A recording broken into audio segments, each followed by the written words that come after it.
Welcome to Truth for Our Time with your host, Tamara Scott.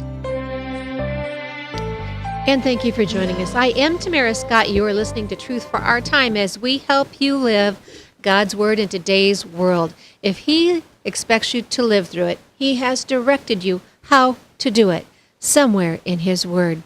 We're going to jump right to the phone lines today. I thank all of you who are tuning in, those of you who watch us live on webcast1live.com. We thank you for joining us each Friday at 10 a.m. Central on Webcast One. One is spelled out O-N-E, webcast1live.com, 10 a.m. Central on Fridays. And those who listen on 99.3, the Truth Network in Central Iowa, we thank you for joining us.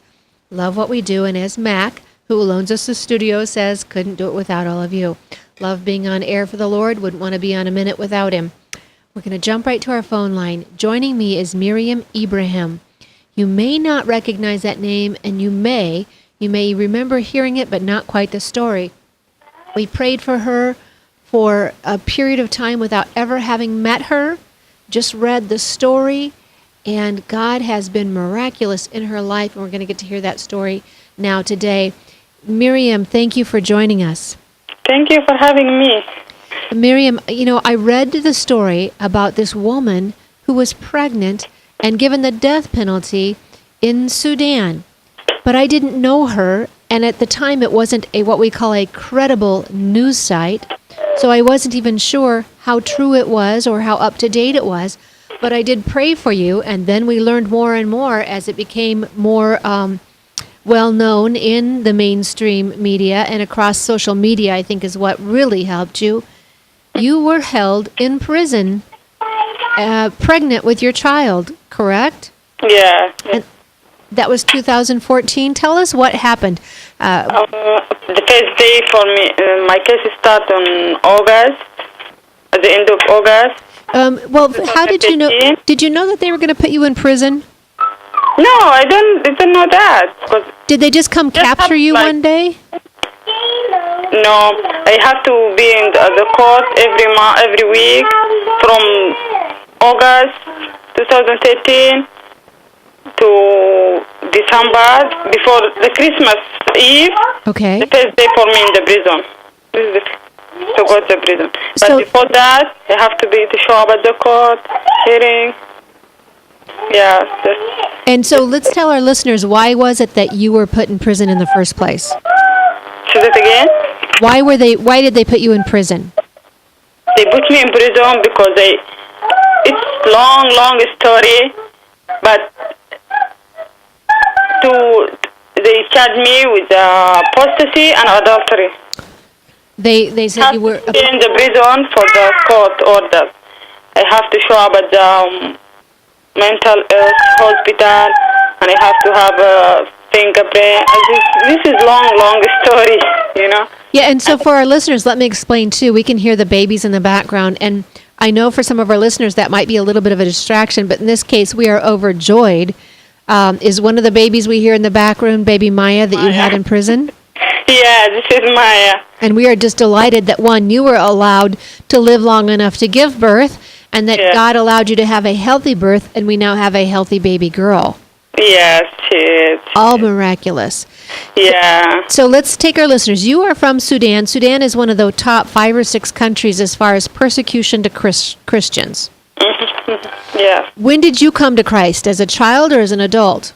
And since I am a child, I have to be that. But the thing came out when I got married for Daniel, and I having a baby. And there's some of my relatives from my daddy's side. My mom is a Christian. Even I was born in the refugees camp in Gadarif city, called Gadarif, in Sudan. Okay. My mom escaped from the Ethiopia to Sudan. Okay. And I live my life is normal. I don't have any problem with it. There is a discrimination between the Christians. They calling you infidels and all this stuff. Because Sudan is Muslim. Sudan is Islamic country. And your dad is Islamic? My dad is a Muslim. Yeah. My father is a Muslim. And so he turned you in? No. My father is. I lost my father since I was 6 years old. But this is some of my relatives. And they, I don't know them before, but they came out when I got married for my husband, and I have very successful business. and so it was the marriage that really set them off, and the fact that you were having children with someone. So even though you were married, they considered it adultery. It's adultery because they married a Christian man. Not a And husband. under Islamic Sharia law, the child supposed to go with their father's religion. Okay. You know? Right. Right. Yeah. And if you're born Muslim, you are always Muslim, and you're not allowed to change from that Muslim religion. No, you don't. This is just something they compel you to be. You don't have a right to say that. You don't have a right to choose. If you are born for your father is a Muslim, you have to be a Muslim. Yes. Yes. And if you did something different and you choose another religion, you're gonna get sentenced. They can charge you with apostasy. Yeah, there's many cases before me like that, but they have, even when I was in jail, there's some of the guards have to talk to me, even at the court, tell me it's happened a lot like that. But the people have to accept. They can say, just I'm Muslim, just say this word, you know? Say, I'm a Muslim, and get out of the jail and go and live your life. No one is going to ask you. I say, no, I'm not going to say that. I'm not a Muslim. And if I say that, that means I'm lying. I think that because I'm afraid to die. No, I'm not going to say that. If I am going to die, I can die anytime. But if I say that, that means I give up and I afraid or something. And this is not what is the Bible taught me, and this is not what my mom taught me. And this is what I didn't learn that from my church, you know. And we know in the Muslim faith or the Islamic faith, you have something called taqiyya, and they can lie or deceive if it is beneficial to them or to jihad. So they can lie and say that they convert when they don't.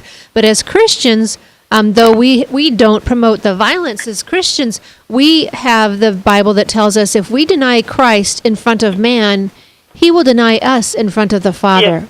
Yes. And so you couldn't deny Christ. You had to stand firm. But you seem to say that you had a peace about dying, and I have to tell you, Meriam, I'm not sure that we in America are as brave. You face more persecution than we do. We may lose a job, or we may get beat up on Central. No, when I say beat up, I mean verbally. Somebody may not like something we say on Facebook, and we consider that persecution. But you really have to know there's a huge difference between what we deal with in America and what in the Middle East folks are dealing with real persecution. You were put in prison, and you already had children, correct? You had a little boy with you in prison? Son, yeah. He went to prison, is 9 months, and he just started to walk. He's very healthy baby, and enjoying have the first child. As I told you, running my business. And when he would ask for his dad, the prison guards would tell him he didn't have one? He didn't have daddy. This is something between the guards and also the bad thing. The Department of State and U.S. Embassy, they're supporting that when they say ask for the DNA for Martin and Maya if she was born. They didn't give Martin his citizen in that time. Even I went to U.S. Embassy before I go to the prison, even when the case started. Right. And I know that there's many of some people, they work in U.S. embassy staff.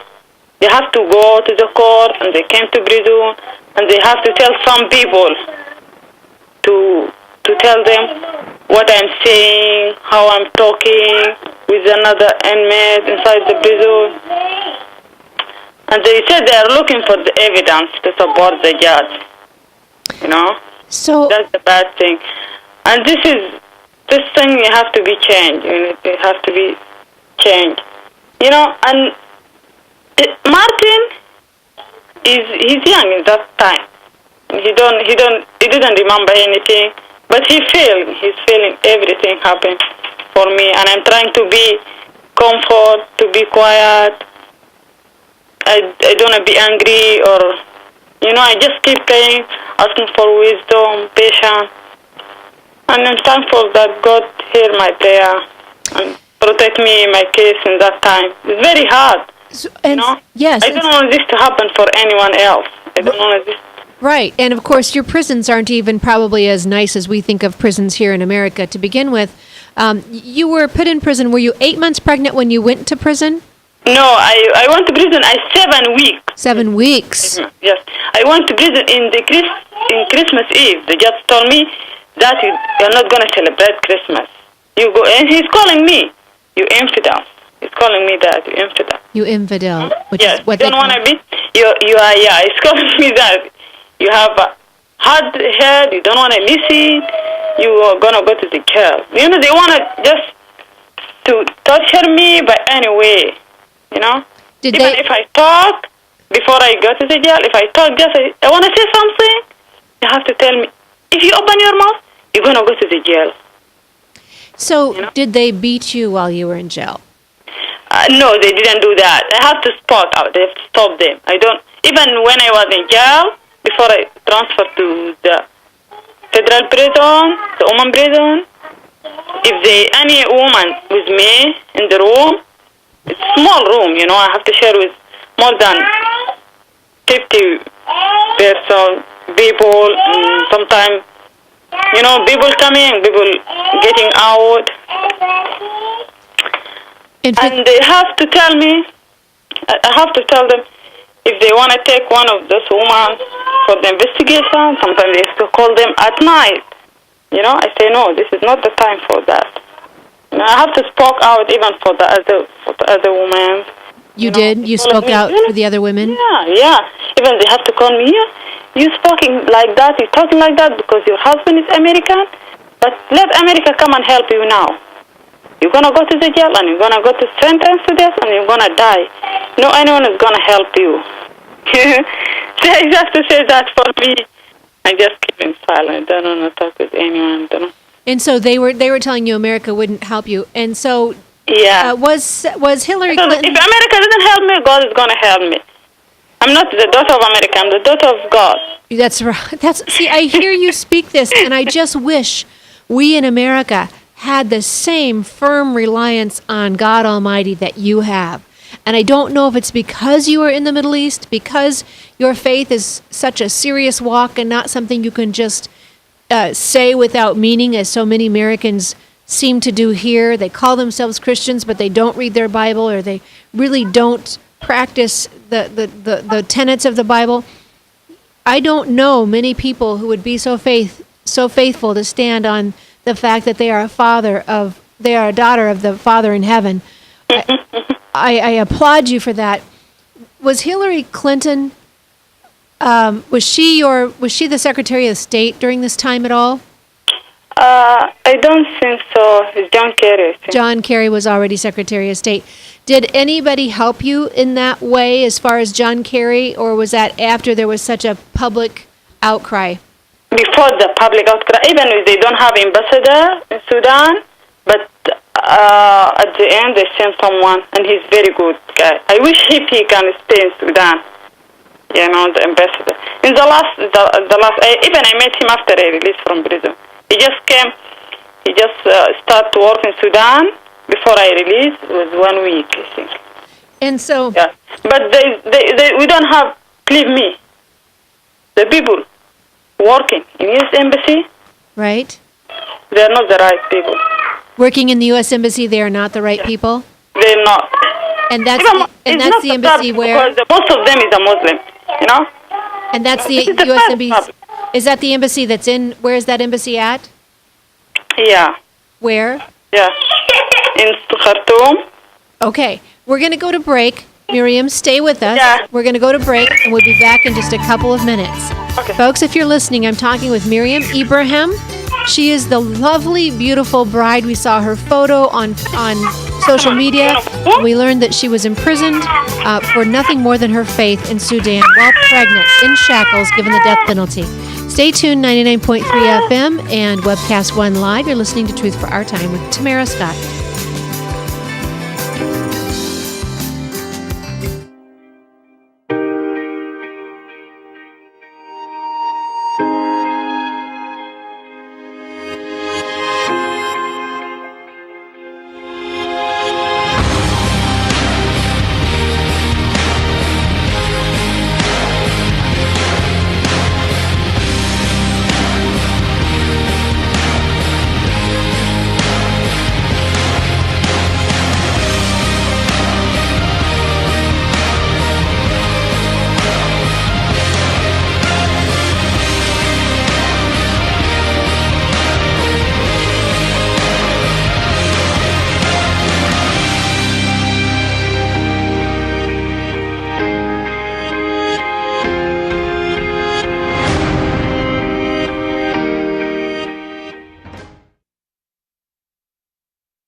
Credit cards are like grandkids. They love you, sometimes get out of control, and it's fun to get a new one. Who can stop them from piling on? Hi, I'm Tom Coates with Consumer Credit of Des Moines.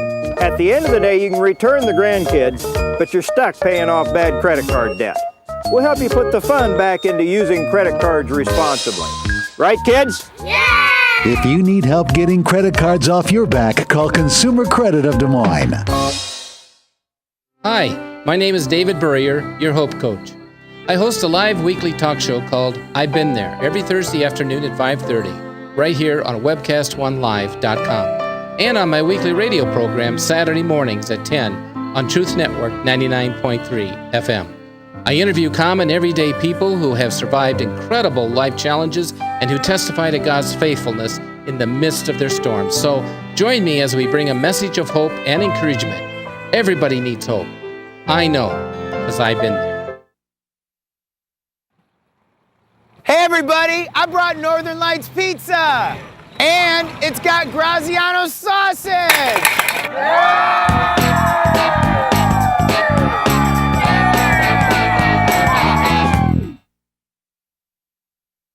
Rock and Prevention is celebrating 25 years of creating a caring community. We want to say thank you to the tens of thousands of Rock High School mentors that have carried our message of health, love, and encouragement to over 1.5 million children, teachers, and parents. Our mentors teach children methods and skills to prevent bullying and drug use. Thank you to all the school administrators, teachers, and counselors for their opportunity to serve you. Rock on, fair citizens, rock on! This is Pat McManus for Rock and Prevention, the Richard O. Jacobson Foundation, and this station. From the RE/MAX Real Estate Concept Studios, this is Webcast One Live. From the RE/MAX Real Estate Concept Studios, this is Webcast One Live.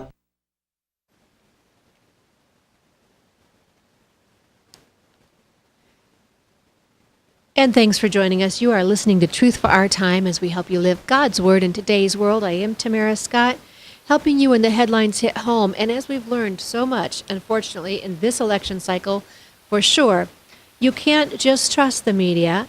You can't just look for what we used to call credible news sites, because too often they refuse to report the news they don't like, as we've seen with WikiLeaks, and they refuse to talk about Hillary Clinton. They refuse to talk about the real issues that impact our national security. So I'm talking about that because I found Meriam Ibrahim years ago in 2014 when she was put in prison for no other reason than her faith, her Christian faith, because it is an Islamic country, and in Islamic countries, Sharia law is the supreme law of the land, and it will not matter whether we have a constitution or not, as Khan was shaking that Constitution at the Democratic National Convention and blaming Trump for not upholding it. Unfortunately, it was Hillary Clinton and Barack Obama, both on that same platform, who have taken an oath to protect it and have not protected it. Trump is protecting it better as a citizen than they have. But Khan himself would not put that Constitution ahead of Sharia law. Sharia law would be supreme over that Constitution. And Meriam Ibrahim, and that's M-E-R-I-A-M, Meriam. Ibrahim is I-B-R-A-H-I-M. If you want her story, you can do a search online and you'll find all kinds of stories about her. And if you want to have her come speak at your group, I'll give you a quick number. Listen up, 813-453-8200, 813-453-8200. Now, she was just telling us the Sudan, the embassy in Sudan was not helpful. The people there are not the right people. They're Muslim, and they didn't care for her needs. She's married to an American citizen, but they told her because she was not American, they could not help her and referred to the UN. And we all know how feckless, the worthless the UN is in human rights issues. Meriam, so you're in prison, and you've been given the death penalty. I just can't imagine what that must feel like. What went through your mind? Nothing. Peace in my mind. Just, everyone, there's some people, Christian women there, they're afraid of me, Meriam. You have to just tell them I'm a Muslim and get. So nothing is gonna happen for me. You know. You had peace the whole time. I have peace in my mind. With me, you know. So Christians out there who are listening, for our Christians who are listening across the globe, and we have, sometimes 24,000 viewers online, and we have our radio audience as well. We have unrest, Meriam, about uncertainty about which automobile we should buy, or paying a bill for our electric. These little needs that what people call first world needs or first world concerns. You were in a third world country, and you had such peace for your human frailty. We just can't. I just stand in awe of that. And so when the news came to you that you were going to be freed, were you surprised? I don't know anything about the news when I am in prison. Even when I have to get out, they didn't tell me you released. They asked me to come to the office, and they asked me to ask some of the inmate with me to bring my stuff, And you out of prison. Even I can't, don't believe it.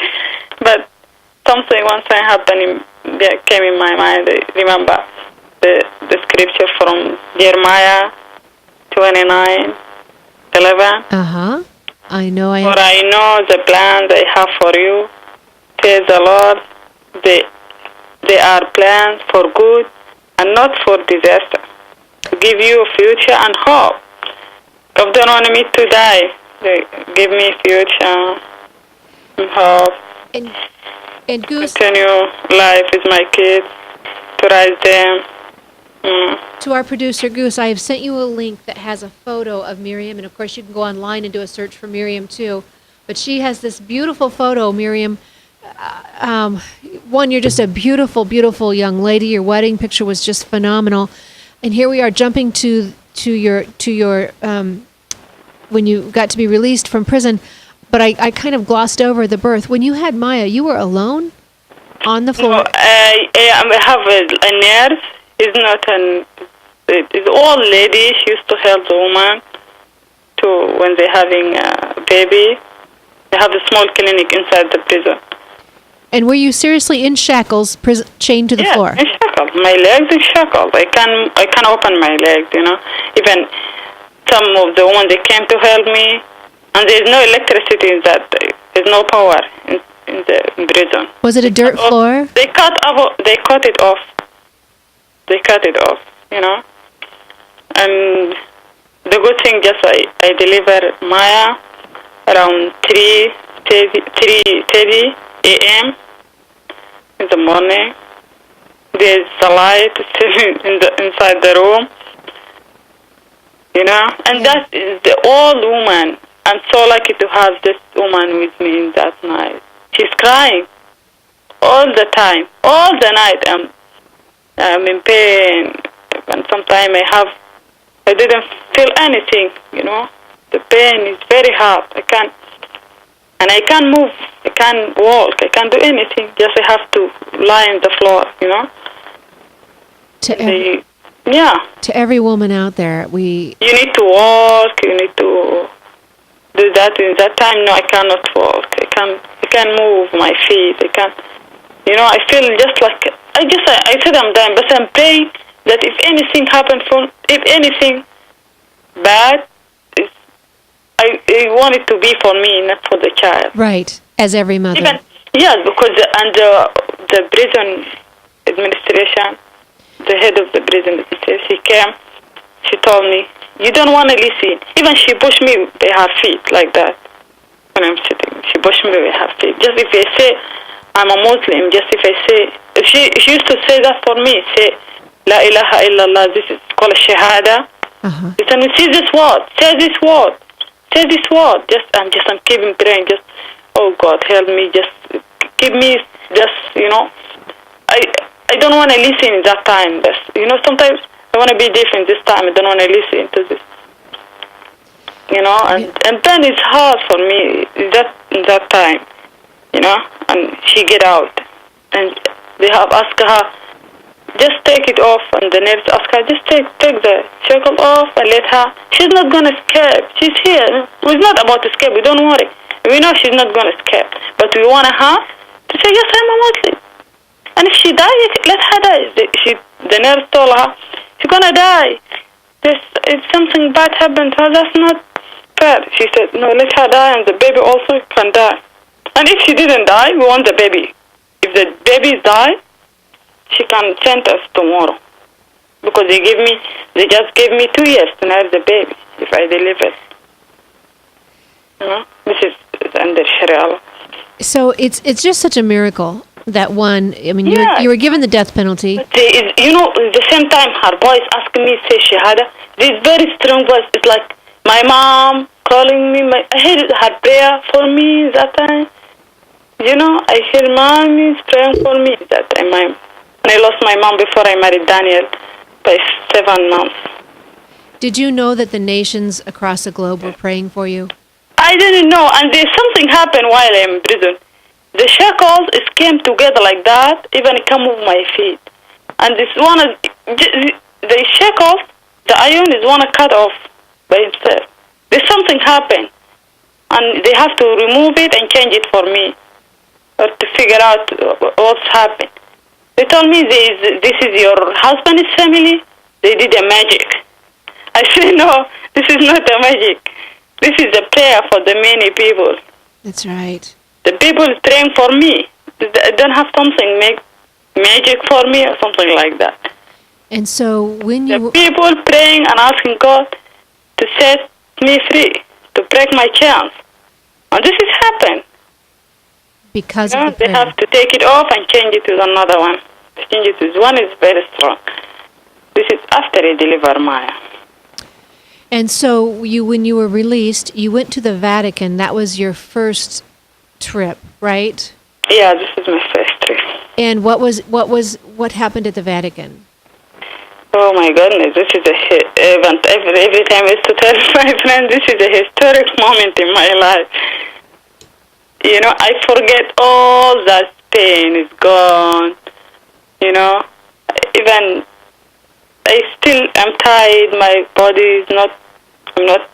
You know. Not healed. My health is not. Yeah, but after that moment, everything is changed. Everything is changed. Even I used to tell the people. You know, I realized noticed this change happen in Maya's health.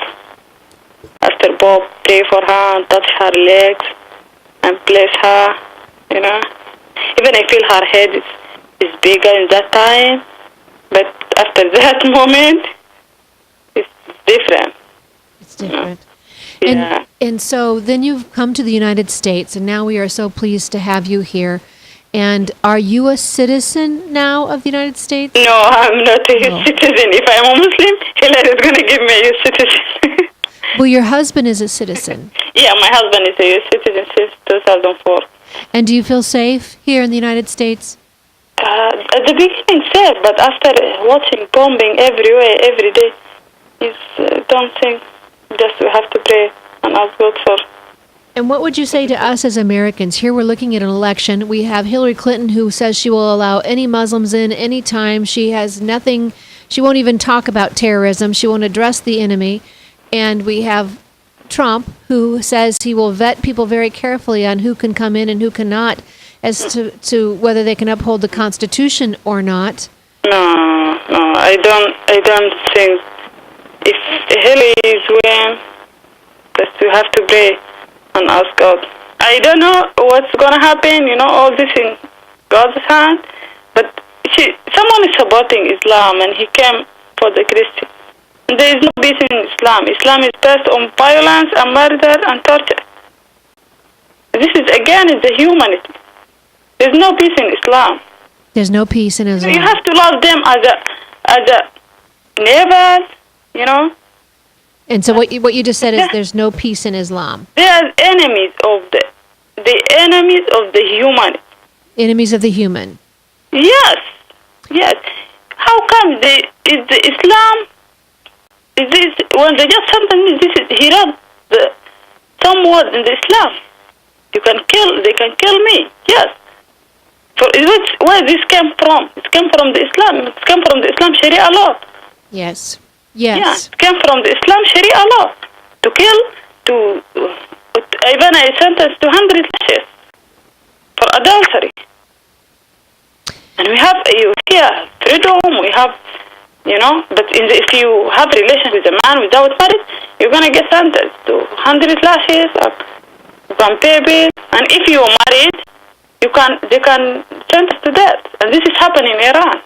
It is happening in Iran, Sudan, and many countries in the Middle East. Sudan, in any country. And we know in Saudi Arabia. We are peacefully. These people need protection as a peaceful Muslim. Like my lawyer, one of them, he have to escape to France. The peaceful Muslims have to. They can welcome anywhere. They can welcome in any country. But the people who come, they want to establish Sharia laws. They want to have. I don't think this is going to be good for. Meriam, I've got to go to a break. Can you stay on just a little bit longer, or do you need to go? I think I have to go. Okay, with the baby. Thank you so much for joining us. Stay tuned, everyone. More Truth for Our Time after these words. Northern Lights Pizza's amazing garlic butter makes amazing breadsticks. Now available in 12-ounce bottles at Northern Lights, Hy-Vee, and Graziano's. Northern Lights Pizza. I'm Brian Leach, owner of Service Legends, and my position is Chief Talent Officer. I'm Nicholas Wonderscheid. I am Bernie Hobbs. And I'm the Service Manager. Marketing Director and Client Relations Manager. Everything that we do is about ensuring that we exceed your expectations. Our clients are important to us. 100% satisfaction. We're not just focused on heating and cooling. That's the easiest part of our job, actually, is fixing furnaces and air conditioners. Everyone that we come in touch with, we want to improve lives. Bottom line is, we've got our installation guarantees, 25% energy savings guarantee, comfort guarantee, temperature selection guarantee, property protection guarantee. 100% satisfaction guaranteed, fixed rate or it's free. All of those guarantees are backed up with a 100% money back guarantee to hold ourselves accountable to making sure that you get what you're after. Just fixing the problem today. If they have another problem 5 days down the road, it's still fixed rate or it's free. We use what's called straightforward pricing. Our technicians are going to give you an exact to-the-penny price on what it's going to take before they move forward with any repair. That way you know what to expect. It's the same price every day. No surprises. If you get off work at 5 o'clock in the afternoon, you come home, you realize that, my furnace is broken. Now you need to call somebody out that night. You shouldn't have to pay more for that. We're guaranteeing service 24/7. We run afternoons, evenings, nights, weekends. We're staffed to work that. Phone rings at 3 in the morning. You'll get one of our representatives answering the phone every time. We're not sending you out to Timbuktu in some call center. It's our Service Legend team members, our mission control team. I'll take a call anytime. And then they answer the phones the same way during the day as they do at night. It's a great day at your service company. How can we make you smile? That's the only way to provide true 24-hour service. When you're able to let somebody actually live in their home safely when they weren't able to do that before, where they don't have to stay up at night and worry about, is the heat going to come back on? Are we going to freeze the pipes? Is the baby in the room next door going to be sick because they got too cold? When you're able to help somebody overcome challenges like that, that's impacting a life. That makes a difference. I get goosebumps thinking about it. I love the team. I love the people that I work with. We have fun, but we work hard. I call them my ambassadors of legendary service. If you could just envision what that is, that's who we're sending to your home. They literally will call in, pick up the phone and call and say, hey, I want to talk to your manager. And I get on the phone, they're like, that technician that was at my house was the greatest technician ever. That's cool to me. We want to brighten people's days. Every person that we have going into the house has gone through an extensive background check. Drug testing, we have a very thorough interview process that 1 out of 140 people make it through. If we promise you something, that's what you're going to get, no matter what. We're here when you need us to protect the safety and comfort of your family. If you're not happy, we're going to make it right. If we're willing to put 100% money back guarantee on what we do, what type of work do you think we do? Give us a call. We're there for you 24/7, 365 days a year. Enough said. Welcome back to Truth for Our Time with your host, Tamara Scott. And thanks for joining us. I am Tamara Scott. You are listening to Truth for Our Time, helping you live God's Word in today's world. When the headlines hit home, and boy, aren't they hitting home faster than ever, and you've got to weed through which ones you can believe and which ones you cannot. And unfortunately, we used to always hear, is it a credible news site? That no longer matters, because credible news sites, the mainstream media, is not telling you the news. What they're omitting is every bit as dangerous and as important as what they're telling you.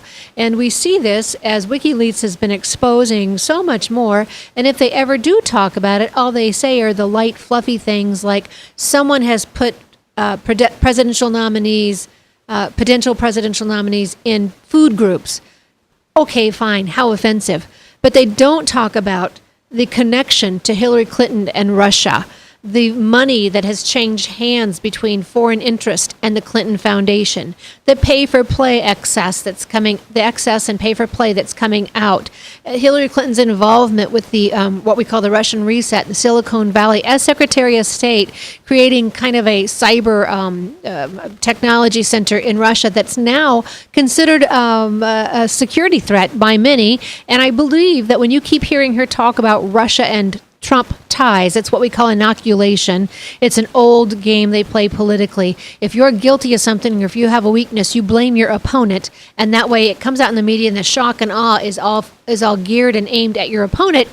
And then when it comes out that you're actually the one doing it or guilty, it's just not such a big deal, or it looks like sour grapes and they're just pointing the finger back at you. We've seen this time and again with her campaign. And the latest one is now they're talking about the fact that he's trying to suppress the voters. That's not true. It actually is something she's been doing for quite some time with the help of the media. When you hear they can't beat Trump, they know they can't beat Trump. But if they can discourage you from having the courage to talk about him, to talk about his Supreme Court picks as opposed to hers, who she never mentioned the term constitutional at all.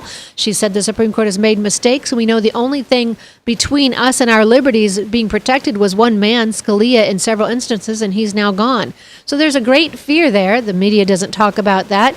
They only talk about the superficial things and not the real issues. And so Trump, as I'm saying, they are working what they can to dissuade you and to tell you all the little personality issues with a Trump, rather than the real national security issues and the preservation of a nation that I believe he will help promote. Whether you agree with him or disagree with him personally, this is not about your preference any longer. This is truly about preservation of a nation and securing those foundational principles that made this country great. All of those that are diametrically opposed to the Clinton view. Whether it's life in the womb, the commercials that she plays about kids helping an advocacy, a life of advocacy for kids, and some woman's on there talking about her child having autism and she just couldn't vote for Trump because he may have, and we've heard that story was blown out of proportion as well, may have made fun of someone with special needs. Understand, Hillary Clinton will say it's okay to kill your child in the womb. Your child is living, and Trump will do all he can to help your child live a healthy life. Hillary Clinton would advocate the killing of child with special needs or with a disease or with an imperfection physically in the womb. So understand that commercial, it falls on deaf ears. It has no ground. It's felonious. It irritates me that people may even fall for that kind of rhetoric. But let me come back to what we're talking about. Meriam Ibrahim was my guest. Meriam has faced all kinds of persecution that we just can't even imagine here in the United States. And she's warning us, Sharia law is supreme. And if you put in someone who will not stand against Sharia law, you will have no choice. It is expected to be forced and enforced by the state. And let me just bring another article to you for your attention. You'll never hear this in the mainstream media, right? And remember, Drudge Report was simply a gossip site till the blue dress surfaced. So it's not where you hear your news anymore. It's do you get the news? Can you believe it? Can you investigate it? As the Bible tells you with all things, test it and figure out if it's true. But this is an article on Saeed, Pastor Saeed Abedini says Donald Trump gave $10,000 to help his family while he was suffering in the Iranian jail for his faith. And I'm looking for a site on this. It's printed out, but I don't see a website. I usually the links are printed out on here, but it's not printed out on this one. But he goes on to say, I'm finally free in a free country. Last year on the same day I was sick and in chains for Christ. Now I can vote and choose my president, Abedini said in a post on Sunday. And this is dated October 26th, so it's just this past week. I am finally free.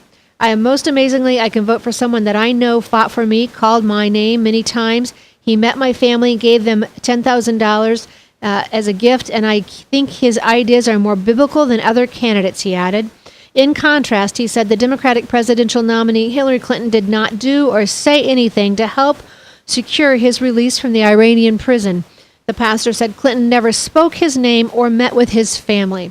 He goes on to say, as a woman who says she stands by women's rights when she was foreign minister, she never contacted my wife, my mom, my sister, or my daughter.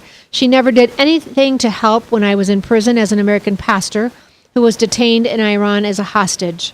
Abedini strongly defended Trump, who attacks on his character, saying God used flawed men to lead nations in the Old Testament, likening him to King Cyrus, which is Isaiah 45, if you want that story. And by the way, Trump would be the 45th president of America. Think that through.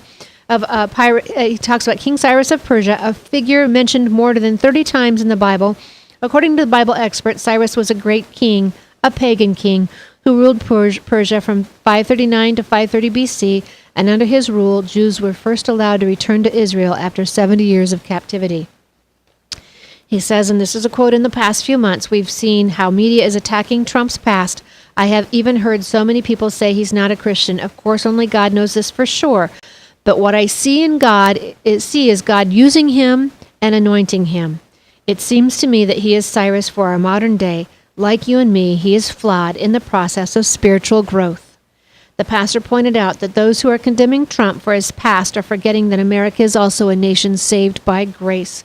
When we hear that this candidate is not strong Christian or has a past that disqualifies him to be the president of the United States, my answer is that we are a nation, a people who are also sinners saved by grace. And last week he said he casted his vote for Trump in the 2016 election. Why do I bring that up to you? Because it's incredibly important.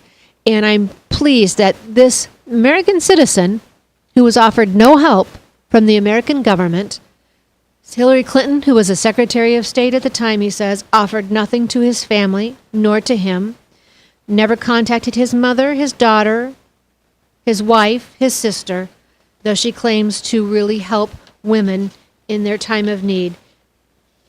But Trump stepped forward as a private citizen and helped him in the way that he could. Folks, you have a very real election. We come back from our next break.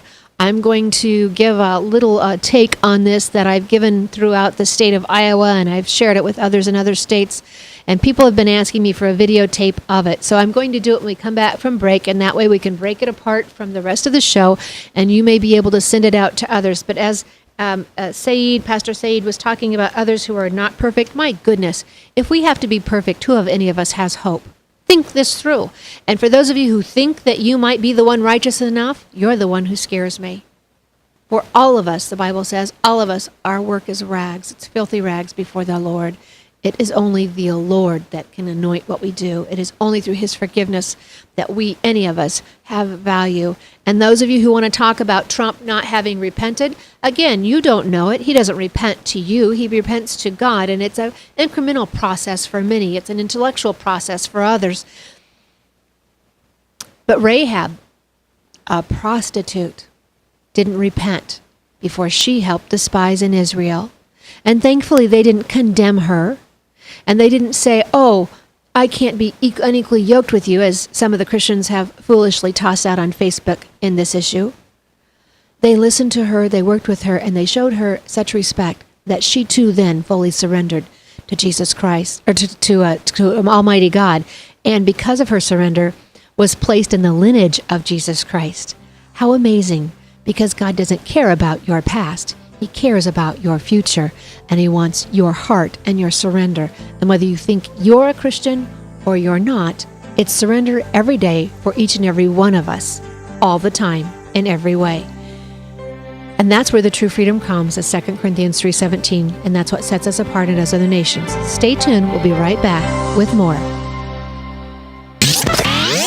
From the RE/MAX Real Estate Concept Studios, this is Webcast One Live.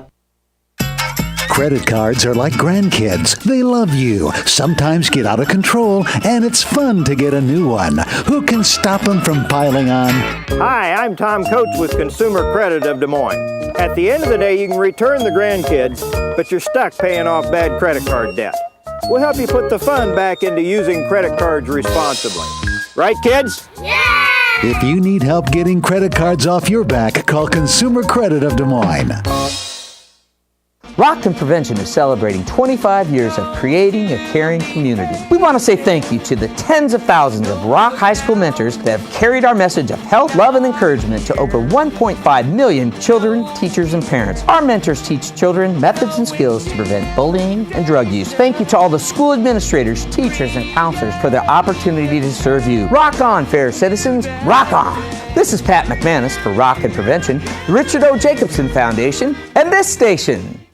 Northern Lights Pizza, your home of the tasty crust. Our garlic butter sauce now available in 12-ounce bottles at Northern Lights, Hy-Vee, and Graziano's. Northern Lights Pizza. Hi, my name is David Burrier, your Hope Coach. I host a live weekly talk show called I've Been There every Thursday afternoon at 5:30, right here on webcast1live.com, and on my weekly radio program Saturday mornings at 10 on Truth Network 99.3 FM. I interview common everyday people who have survived incredible life challenges and who testify to God's faithfulness in the midst of their storms. So join me as we bring a message of hope and encouragement. Everybody needs hope. I know, because I've been there. From the RE/MAX Real Estate Concept Studios, this is Webcast One Live.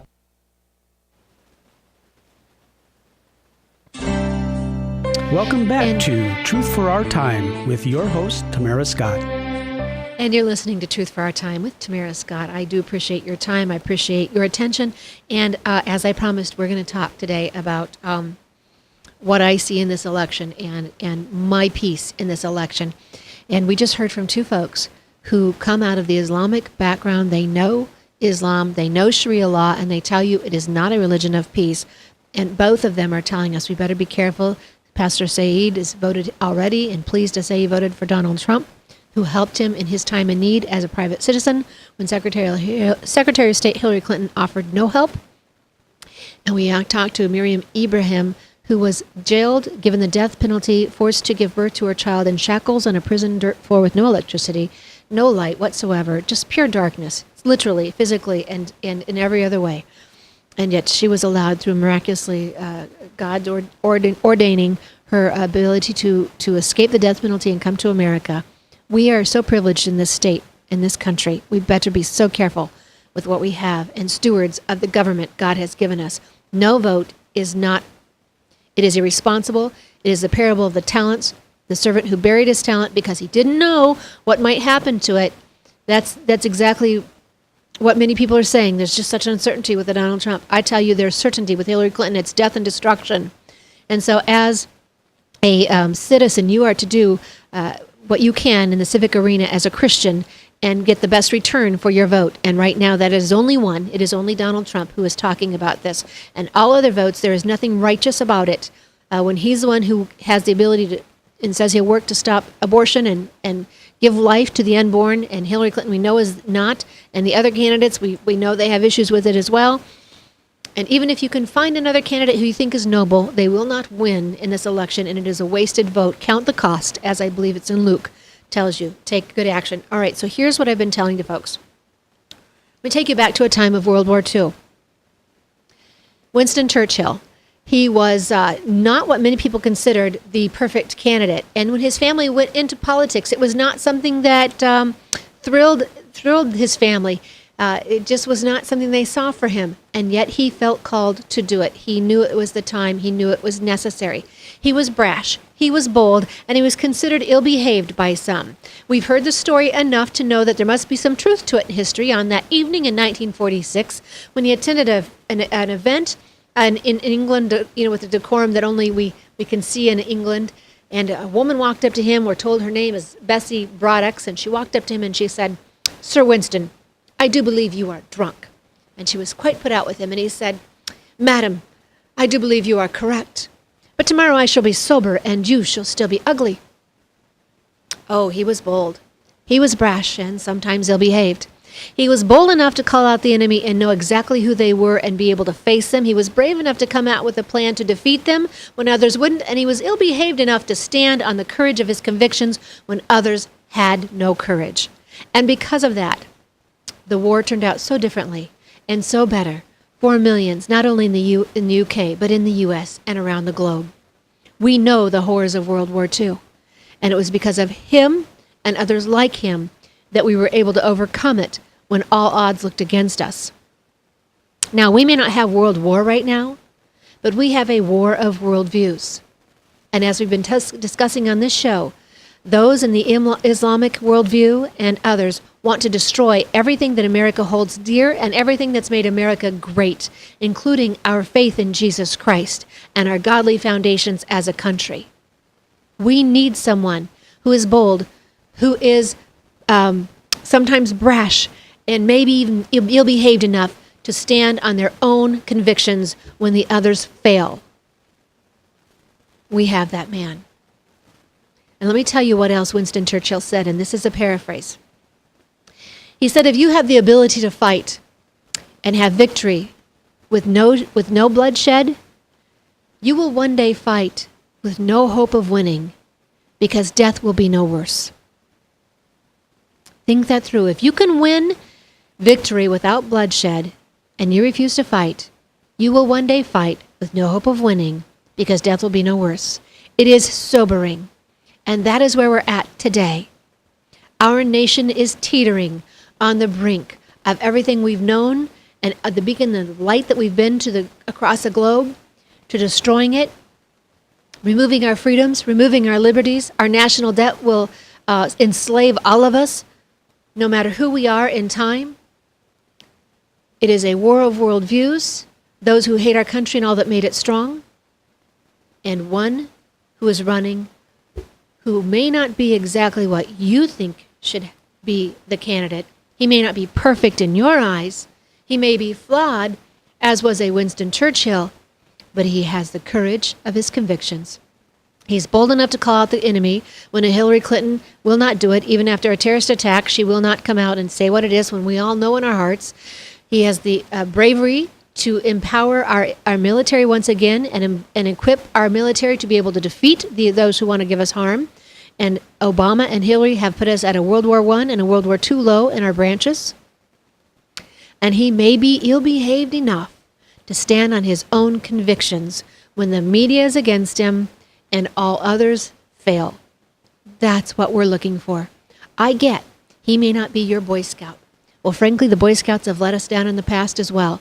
We're looking for a bulldog to protect us and even protect us from our own government, an IRS that's come after political enemies, an overreaching, overgrabbing regulatory that's taking land on the western side of our country. We need somebody to fight for us, the everyday family that just wants to love our family, honor God and country, and support our military. So whether you're union, whether you're Democrat, independent, libertarian, you have one choice in this election, and that's to save a nation and then fix those issues that we may or may not agree on. But without a Trump, you will not get that chance, because Hillary Clinton does not find those issues important like you do. She's already given her thought on the courts. She's already given her thought on killing the unborn. She's already given her thoughts on protecting the First Amendment, and Cain as well, right with her. Everything is hinging on it. And so while he may not be perfect in your eyes, he may be perfect for what God has put in place right now. You and I didn't marry anybody who was perfect either. We're not perfect. And if yet we decided to marry someone and have children with someone who may not be perfect because we still knew the good that could happen, why not with someone as president? Our God called the imperfect to be apostles. Peter, who had his issues, God said, on this rock I'll build my church. Think of the good that could take place. And I have to tell you, I do not understand any organization or any person who claims to be a Christian and says they cannot vote for a Trump.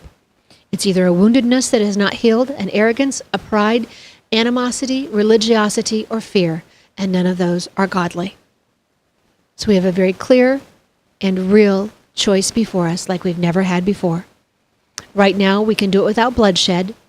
We can do it without the imprisonment that Meriam faced throughout her pregnancy, the imprisonment that Pastor Saeed faced, but it lies at our door. And again, if the media can stop you from talking to your friends, then Hillary has a chance at winning. Don't let that happen. You have little time left. Pray, and then find the candidate who will speak out and work on those biblical issues, life, liberty, and our prosperity and welfare. It's very simple. You've been encouraged.